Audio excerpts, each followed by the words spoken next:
Hello and welcome to Kautilya civil service. आज हम इस वीडियो में कवर करेंगे 10 जुलाई का परीक्षा न्यूज।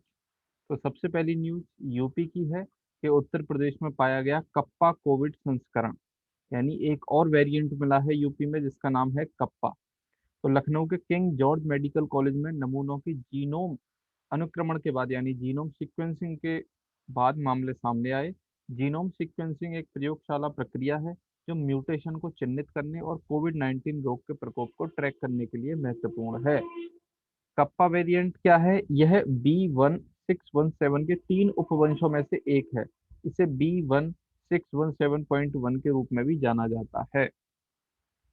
सेकंड है, कुछ नेशनल न्यूज हैं, जैसे external affair minister doctor S Jaishankar Russia के एक्सटर्नल अफेयर मिनिस्टर के साथ उनकी मुलाकात हुई।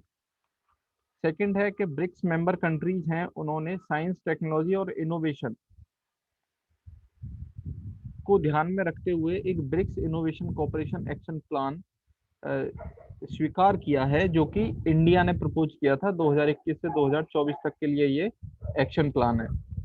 तीसरा है कि व्हाट्सएप ने दिल्ली हाई कोर्ट को बताया है कि it would not compel users to opt for new privacy policy, यानी कि जो नई हमारी प्राइवेसी पॉलिसी है, जो बार बार वो स्वीकार करने के लिए बाध्य कर रहा था व्हाट्सएप कि अगर आप इस पॉलिसी को स्वीकार नहीं करेंगे तो आपका व्हाट्सएप अकाउंट जो है वो बंद हो जाएगा। लेकिन अब उसने बोला है कि हम फोर्स नहीं करेंगे, जिनको स्वीकार करना है करें, नहीं करना ना करें। इकोनॉमी से कुछ बड़ी खबर है, जैसे कि कंट्री ने अब तक का अपना जितना भी फॉरेन एक्सचेंज का जो हाईएस्ट वैल्यू है वो अचीव किया है 610.012 बिलियन डॉलर। बहुत बड़ी रकम है जो कि इंडिया ने अचीव करी है अब तक की हिस्ट्री का सबसे बड़ा, और वो 2 जुलाई को अचीव की थी। भारत डायनेमिक्स लिमिटेड ने इंडियन एयरफोर्स के साथ एक समझौता किया है। 499 करोड़ रुपए की ये डील है, और ये आकाश मिसाइल बनाई जाएंगी और इंडियन एयरफोर्स को दी जाएंगी। 30 किलोमीटर रेंज की आकाश मिसाइल ये होंगी। और आपको पता है कि जो आकाश मिसाइल है वो सरफेस टू एयर मिसाइल है, जमीन से हवा में ये मार करती है। वर्ल्ड अफेयर में कुछ बड़ी खबर है, जैसे ऑक्सफैम की एक रिपोर्ट आई है। वो क्या कह रही है कि हर मिनट में पूरी दुनिया में 11 लोग भूख से मर जाते हैं। ऑक्सफैम इंटरनेशनल एक बहुत बड़ी संस्था है जो कि इसी तरीके की जो भूखमरी और गरीबी इसके ऊपर रिपोर्ट बनाती है। तो ये उसने ये बात कही है, हम इसको कोट भी कर सकते हैं अपने ऐसे वगैरह में जहाँ भी मौका लगे। इसके अलावा यूएस के जाइला अवंत गार्डे ये पहले अफ्रीकन अमेरिकन बने हैं जिन्होंने नेशनल स्पेलिंग बी कॉन्टेस्ट को जीता है। ये 14 साल का बच्चा है, और ये स्पेलिंग बी कॉन्टेस्ट होता है यूएस में, बहुत ही फेमस है। और 96 साल इसको हो चुके हैं इस इवेंट को होते हुए। पूरे यूएस में बहुत फेमस इवेंट होता है, इसमें आज तक कोई भी अफ्रीकन अमेरिकन नहीं जीता था, तो ये पहला है। इसके अलावा हम इस वीडियो में एक आर्टिकल भी कवर करते हैं। तो आज का जो आर्टिकल है वो है कृषि अवसंरचना कोष को लेकर, और ये न्यूज में था। हम ऐसा ही कोई आर्टिकल लेते हैं जो न्यूज में होता है। तो ये कृषि अवसंरचना कोष न्यूज में क्यों था और ये क्या है? तो हाल ही में केंद्रीय मंत्रिमंडल के द्वारा एग्रीकल्चर इंफ्रास्ट्रक्चर फंड के अंतर्गत वित्त पोषण सुविधा की केंद्रीय क्षेत्र योजना में विभिन्न संशोधनों को अपनी मंजूरी प्रदान की थी। ये पुरानी योजना है कृषि अवसंरचना कोष, लेकिन इसमें एक बहुत आमूलचूल परिवर्तन किए गए। अभी 2 दिन पुरानी खबर थी, केंद्रीय मंत्रिमंडल ने इसमें कुछ चेंजेस लेके आई। और ये किस तरह की योजना है? केंद्रीय क्षेत्र की योजना है, यानी सेंटर सेक्टर योजना है ये। तो सेंट्रल सेक्टर स्कीम में एक बहुत बड़े चेंजेस आए। क्या थे वो देखते हैं पहले हम चेंजेस। पहला, योजना के तहत पात्रता को विस्तारित करते हुए इसमें राज्य एजेंसियों एपीएमसी, राष्ट्रीय और राज्य सहकारी समितियों के परिसंघों, किसान उत्पादक संगठनों के परिसंघों एफपीओ, तथा स्वयं सहायता समूहों के परिसंघों यानी एसएचजी को भी शामिल किया गया है।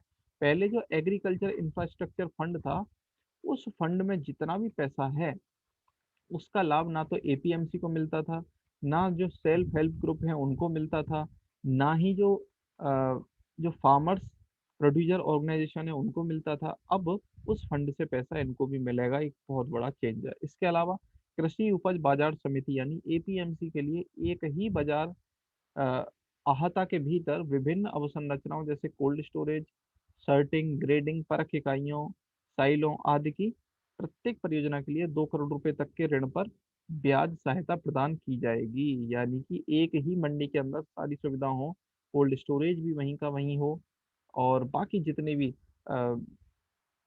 जिस तरह की भी जो भी आपको इकाइयाँ लगानी है आप उसी के अंदर लगाएं, और उसमें हम जो आपको लोन मिलेगा उसमें ब्याज की सहायता देंगे 2 करोड़ रुपए तक की, अगर आप लोन ले रहे हैं तो।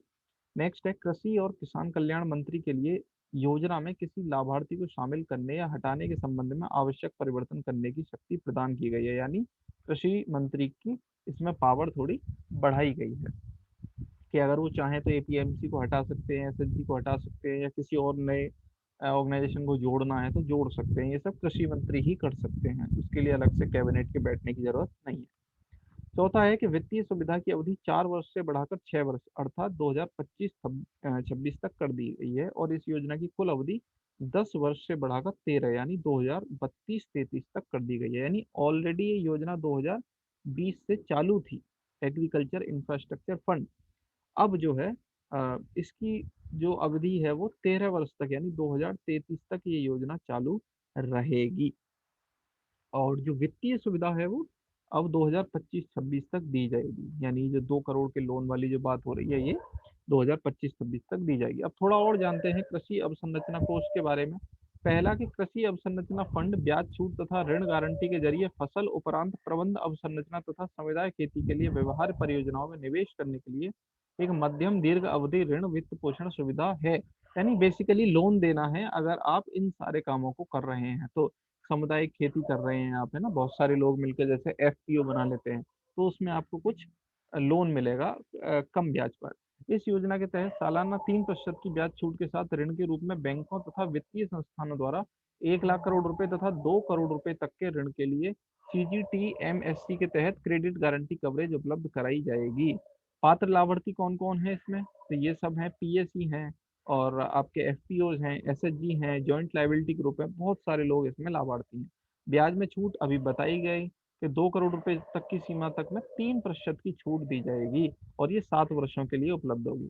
क्रेडिट गारंटी की बात करें तो 2 करोड़ रुपए तक के ऋण के लिए credit guarantee fund trust for micro and small enterprise योजना के अंतर्गत इस वित्त पोषण सुविधा के माध्यम से पात्र उधारकर्ताओं के लिए क्रेडिट गारंटी कवरेज भी उपलब्ध होगा, और इस कवरेज के लिए सरकार द्वारा शुल्क का भुगतान किया जाएगा।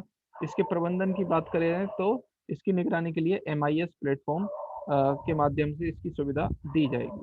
उम्मीद है आपको ये समझ आया होगा। Thanks for watching this.